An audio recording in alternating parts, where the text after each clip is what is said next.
wasn't really close to anybody in elementary, middle, and high school just because of me being different. Because of my disability, I encountered some bullying and stuff. And so it was just me and my family and just like the community that I grew up around. All of my family, extended family, everything is Muslim. So I never really knew anything out of the Islam religion. We have to pray 5 times a day, and like you have to do this at this time and this at this time. And I always did it, but I always did it because I had to. In high school, my junior year, one of the Young Life leaders, who's still my best friend to this day, came up to me and like invited me to Young Life. And so I was like, I'm not Christian. I don't belong there. And she was like, it doesn't matter if you're not Christian. We just want to hang out with you. And I think I fell in love with the community.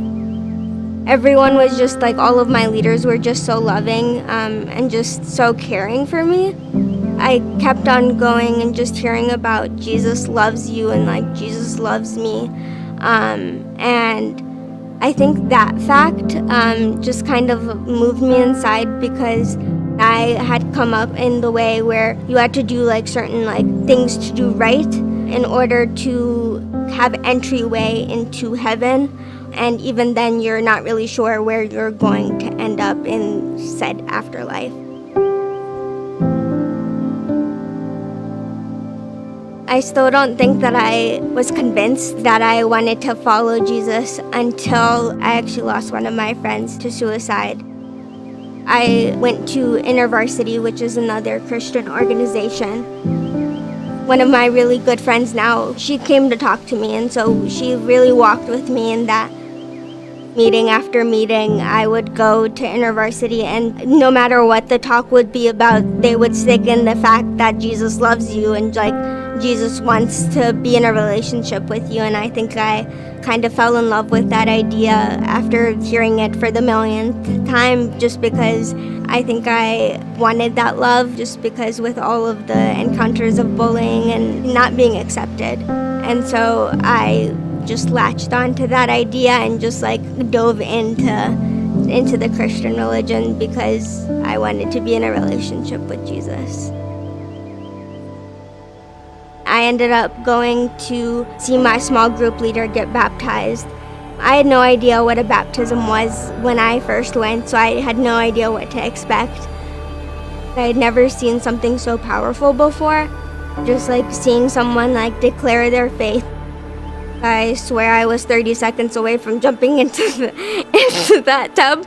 But I think, again, that fear of like, I can't do this, like I have to go home after.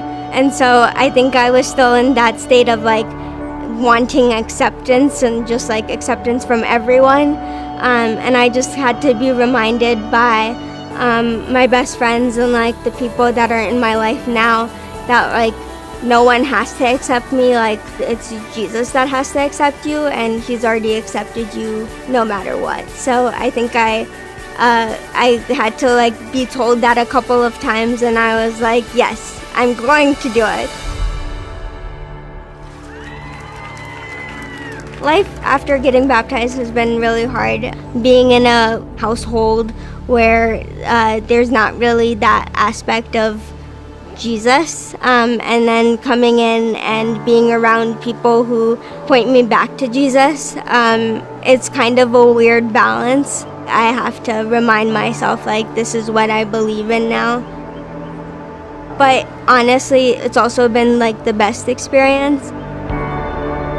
Just getting to be alongside people who also love Jesus has just been really cool, because they kind of like rally around me and like kind of help me fill in the gaps of where I'm missing, and it always just points me back to Jesus. So it's been really cool.